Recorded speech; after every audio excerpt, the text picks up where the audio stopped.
Hello, in this video I want to show you how to install Microsoft Edge browser for your OPPO Reno5 Z. So in order to do this, we'll need to open our Google Play Store. Here find Microsoft Edge.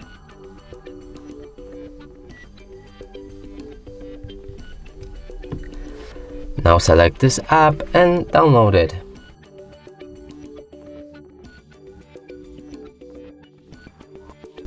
After installation process is complete, you should be able to open it.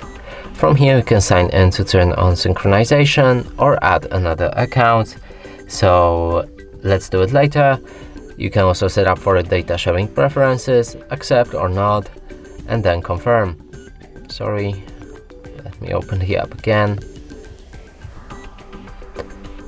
So let's click confirm. Last is to set Microsoft Edge as a default browser.